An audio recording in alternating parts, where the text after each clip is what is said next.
आगे बढ़ेंगे और बात बिहार विधानसभा चुनाव और उस चुनाव से पहले बिहार की सरजमी पर लगातार हो रही सियासत की करेंगे, क्योंकि बिहार में चुनाव से ठीक पहले एक बार फिर से आरक्षण का जिन्न बाहर निकल कर आया है। तेजस्वी ने नीतीश कुमार को आरक्षण का विरोधी बताया, तो अब बीजेपी लगातार तेजस्वी यादव पर निशाना साध रही है। रिपोर्ट आपको दिखाएंगे।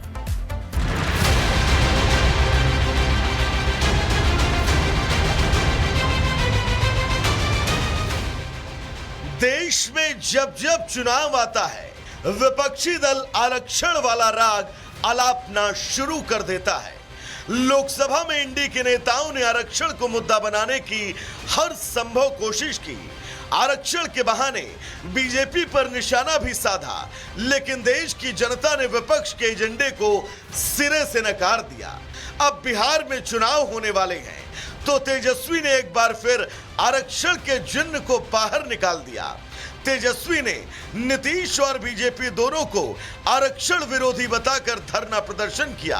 इस दौरान उन्होंने केंद्र पर बिहार के नए आरक्षण के फॉर्मूले पर रोक लगाने का आरोप लगाया। किसी भी कीमत पर इस आरक्षण को हम लोग खत्म नहीं होने देंगे। ये इनका कोई नैतिक ताकत नहीं है, नैतिक स्तर नहीं है कि आरक्षण पर कुछ बोलें। ये बोलने की ताकत है तो नीतीश कुमार को है, भारतीय जनता पार्टी के सम्राट चौधरी और विजय सिन्हा को है। तेजस्वी ने न सिर्फ आरक्षण का मुद्दा उठाया, बल्कि बिहार में बेरोजगारी के आंकड़ों पर भी सवाल उठाए। इस दौरान तेजस्वी ने अपनी सरकार में दी गई नौकरी का बखान किया और नीतीश कुमार को बूढ़े होने का आरोप लगाते हुए रिटायर्ड होने की सलाह दे डाली।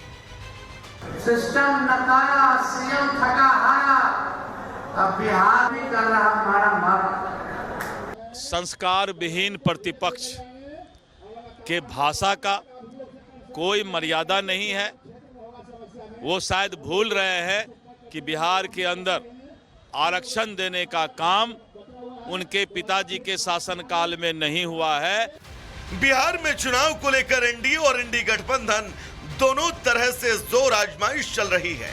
ऐसे में देखने वाली बात होगी कि तेजस्वी के आरक्षण राग का काट बीजेपी कैसे निकालती है। Bureau report, Republic Bharat. तो बिहार के चुनाव से पहले आरक्षण के मुद्दे पर कैसे अब विपक्ष और पक्ष आमने सामने है, लेकिन एक और मुद्दा है जिस मुद्दे पर इस वक्त बिहार में जमकर सियासत हो रही है, और वो मुद्दा है बाबा बागेश्वर की कथा का।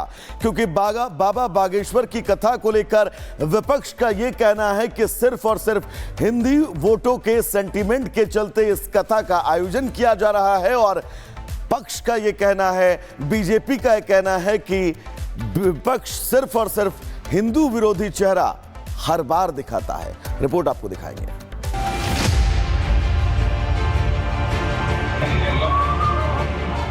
बाबा बागेश्वर इन दिनों बिहार में है। बिहार में साल के अंत में चुनाव है, तो बाबा बागेश्वर को लेकर बिहार में सियासी उबाल भी है।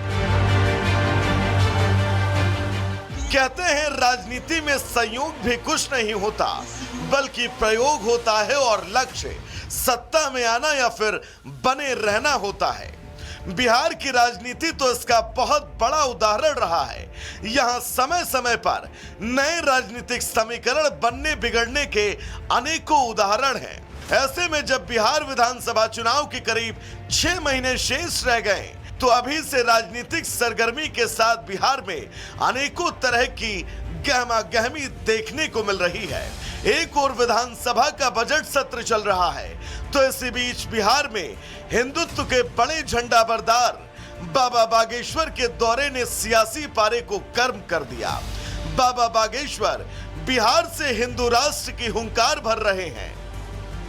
पूर्ण रूप से हमारा मानना है कि हिंदू राष्ट्र की आवाज अगर कहीं से बुलंद होगी तो भारत में बिहार से होगी। अगर हिंदू राज्य बनाए जाएंगे, वो पहला राज्य अगर कोई होगा भारत का, तो वो बिहार होगा। ये बाबर का नहीं, रघुवर का राष्ट्र है। बाबा बागेश्वर हनुमंत कथा और दिव्य दरबार का आयोजन कर रहे हैं।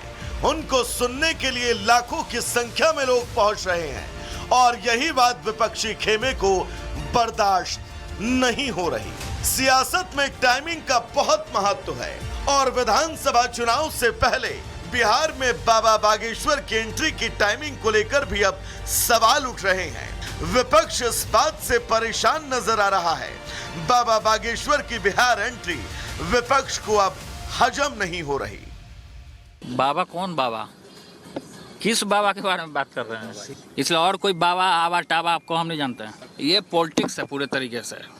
इस देश को तोड़ने के लिए ये पॉलिटिक्स रची जा रही है और आरएसएस अब बजरंग दल के जरिए और कौन कौन सेना के जरिए हमको गाली दिलवाने का काम कर। तो भगवान को भी महाभारत में शिशुपाल ने गाली देने का काम किया था।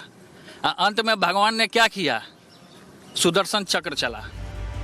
विपक्षी खेमे में भले ही बागेश्वर की बिहार यात्रा को लेकर हड़कंप हो, लेकिन बीजेपी पूरी तरह से गदगद है। वहीं बीजेपी की सहयोगी जदयू बहुत ही सोच समझकर बयानबाजी कर रही है।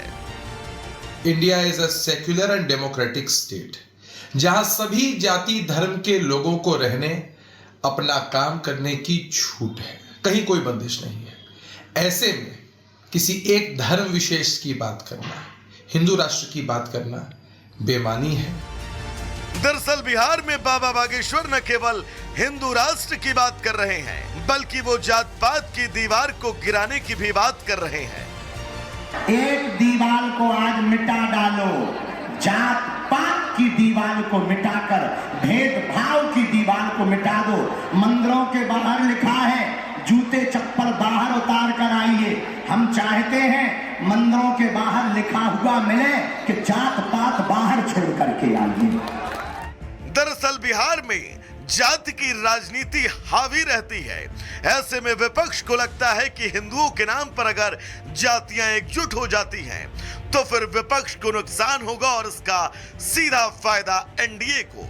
बिहार का जातीय समीकरण विपक्ष की सियासत को सूट करता है। Bureau report, Republic Bharat.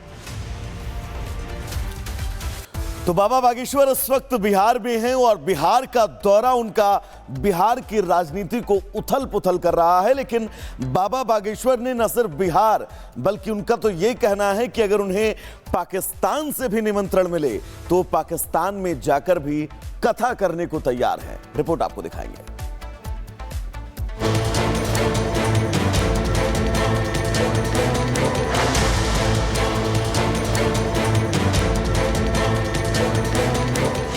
Pakistan के कट्टरपंथियों को होली के रंग से दिक्कत है।